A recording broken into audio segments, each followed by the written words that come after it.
তা আমরা এখন শুরু করেছি দফাওয়ারি আলোচনা। আমরা আগেও বলেছি যে স্প্রেডশিটে সংক্ষিপ্ত হ্যাঁ না জবাব দেওয়ার জন্য যে কাগজগুলো আমাদের দেয়া হয়েছিল তাতে করে অনেকটা বিভ্রান্তির সৃষ্টি হয়েছে, মিসলিড করা হয়েছে। আমরা বিস্তারিত প্রতিবেদন তখন জমা দেবো বলেছিলাম, সেদিনই আমরা একটা কনস্টিটিউশনের উপরে বিস্তারিত প্রতিবেদন আমরা জমা দিয়েছিলাম। এরপরে আমরা বিচার বিভাগ, প্রশাসন এবং নির্বাচন ব্যবস্থা সংস্কারের উপরে বিস্তারিত প্রতিবেদন আমরা জমা দিয়েছি।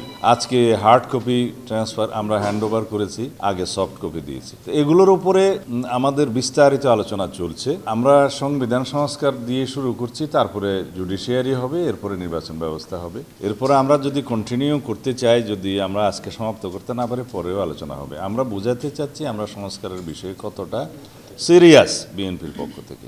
যদি ভিতরে যাই তাহলে বলতে হবে যে কনস্টিটিউশন রিফরমেশনের জন্য যে বিস্তারিত প্রতিবেদন, তার মধ্যে 131টা প্রস্তাব আছে, কিন্তু আমরা পেয়েছিলাম স্প্রেডশিটে মাত্র 70টা দফা, যার ফলে বিভিন্ন বিষয়ে আমাদের বক্তব্য দেওয়া তখন আপনাদের সবাইকে জানাতে পারিনি, যদিও বিস্তারিত রিপোর্ট তাদেরকে আমরা দিয়েছি। তার উপরে এখন বিস্তারিত আলোচনা হচ্ছে, আমাদের দফাওয়ারি আলোচনা চলছে। আমরা সংবিধানের প্রস্তাবনা থেকে শুরু করে প্রজাতন্ত্র এবং রাষ্ট্রের মূলনীতি, তারপরে ফান্ডামেন্টাল রাইটস থেকে শুরু করে বাকিগুলো আমরা দফায় দফায় আলোচনা করব। বিস্তারিত আলোচনার পরে কতটুকু কি অগ্রগতি হয়েছে সেটা আপনারা পরে জানতে পারবেন, কিন্তু মোটা দাগে বলতে পারি সংবিধান সংশোধনের বিষয়ে যে সমস্ত মৌলিক প্রস্তাবাবলী ওনারা দিয়েছেন সেই বিষয়ে আমরা আলাপ আলোচনার মাধ্যমে চেষ্টা করব একটা জায়গায় আসার জন্য ঐক্যমত। আর যে সমস্ত বিষয়ে আমরা একমত হয়েছি সেটার সংখ্যা আছে, আপনারা জানেন যে সেটার সংখ্যা খুব বেশি না, 25টার মতো। তারপরে 25টার কাছাকাছি কোনো আংশিক একমতও আছে এবং অন্যান্য বিষয়ে মন্তব্য সহ আমরা আমাদের প্রস্তাব দিয়েছি পাল্টা,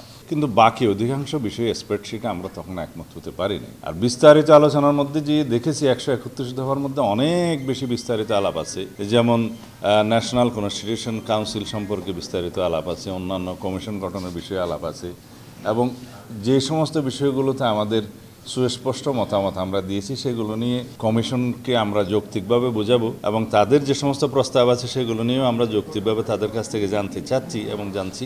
যেটা যৌক্তিক সেটা জাতির কল্যাণের দিকে লক্ষ্য রেখে আমরা সেটা অবশ্যই বিবেচনা করব। আসি এই জুডিশিয়ারির ক্ষেত্রে, দেখা গেল জুডিশিয়ারিতে প্রায় অল্প স্প্রেডশিটে মতামত দেওয়া হয়েছে, যেখানে আমরা মনে করেছি যে আমাদের অনেকটা মিসলিড করার মতো হয়েছে। তো সেই জন্য বিস্তারিত মতামত দিতে গিয়ে দেখা গেছে প্রায় 150-ও বেশি মতামত ছিল, তার মধ্যে আমরা প্রায় 89টা দফায় আমরা বিস্তারিত মতামত দিয়েছি। বাকিগুলো অধিকাংশ ক্ষেত্রে আমরা আমাদের একমত হওয়ার অথবা আমাদের মন্তব্য সহ একমত হওয়ার বিষয় ওখানে জানিয়েছি। কিন্তু এখানে দেখা যাচ্ছে যে সমস্ত বিষয় হ্যাঁ না জবাবের জন্য যে শীট দিয়েছিল ওখানে উল্লেখ আছে, সেখানে আমরা বিস্তারিত রিপোর্টে গিয়ে দেখলাম বিস্তর ফারাক। এই যেমন বলা আছে যে আর্টিকেল 95 সংশোধনী ব্যতিরেকে এখনই যদি বিচারক নিয়োগের প্রক্রিয়ার জন্য বিচারক নিয়োগ অধ্যাদেশ জারি করা হয়, যেটা করেছে এবং হাইকোর্টে চ্যালেঞ্জ হয়েছে বলে আমি জানি, সেইটার ক্ষেত্রে এখানে বর্তমান সংবিধানের অবস্থা বহাল রেখে বিচারক নিয়োগের জন্য অধ্যাদেশ এবং তার অধীনে কমিশন গঠন করার প্রস্তাব করা হয়েছে। যদিও আইনটার মধ্যে লেখা আছে যে কাউন্সিল গঠন, কিন্তু প্রতিবেদনে এখানে সংস্কারের বিষয়ে লেখা আছে কমিশন গঠন।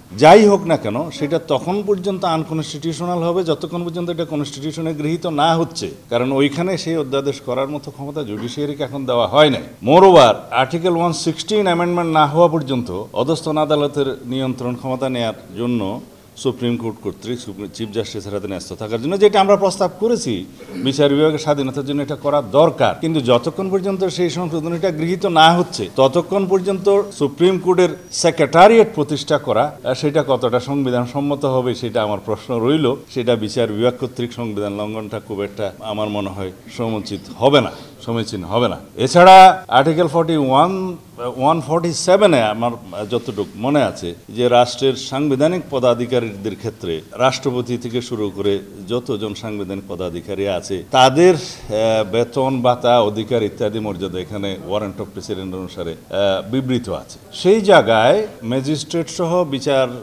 বিভাগে কর্মরত যারা, তাদেরটা এখানে নিশ্চিত করার জন্য এই আর্টিকেলের মধ্যেই প্রস্তাব করা হয়েছে নিয়ে আসার। তো এখানে বিষয়টা হচ্ছে যে অন্যান্য রাষ্ট্রের অঙ্গের যারা, তাদের এই সমস্ত বেতন ভাতা পারিশ্রমিক অধিকার তো সংবিধানে বিবৃত থাকে না। এটার জন্য আলাদা আইন করা যেতে পারে স্বতন্ত্র বিচার বিভাগের স্বতন্ত্র বোধের জন্য।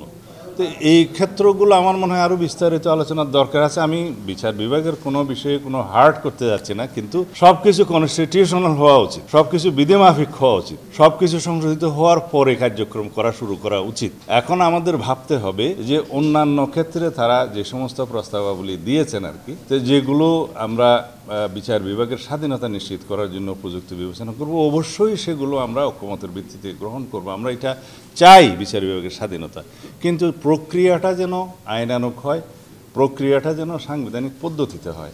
সেই জন্য আমরা আমাদের মতামতগুলো বিস্তারিত আলোচনা শেষে আমরা দেব, আমরা লিখিত দিয়েছি। আপাতত আমার মনে হয় এখানে থাক, কারণ নির্বাচন ব্যবস্থা সংস্কার বিষয়ে কথা বলতে গেলে সেটা অনেক কথা বলতে হবে। যেখানে তাদের রিপোর্ট অনুসারে আমরা দেখেছি নির্বাচন ব্যবস্থা সংস্কার রিপোর্টে যে সমস্ত কথা ওনারা দিয়েছেন অধিকাংশই দেখা যায় সংবিধান সংশোধন সংক্রান্ত।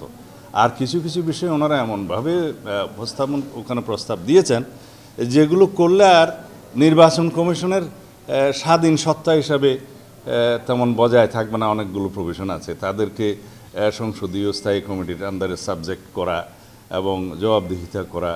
এইখানে আর্টিকেল 119 অনুসারে যেখানে সুপ্রিম জুডিশিয়াল কাউন্সিলের ক্ষেত্রে তাদের সেই বিষয়টা বর্ণিত আছে যে নির্বাচন কমিশনারদের জন্য সেই পদ্ধতি অ্যাপ্লাই হবে, সেগুলো আরও বিস্তারিত আলোচনা করা দরকার।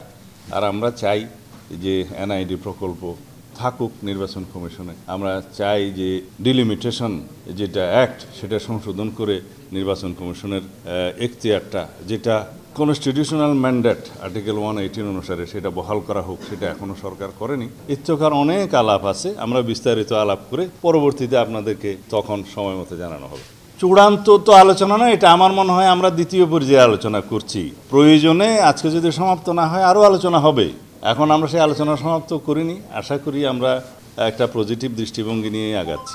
স্প্রেডশিটগুলো দিয়ে ওনারা আসলে এটা বিভ্রান্ত করেছেন আমাদের সবাইকে, বলতে গেলে মিসলিড হয়েছে, এটা দেওয়া উচিত হয়নি।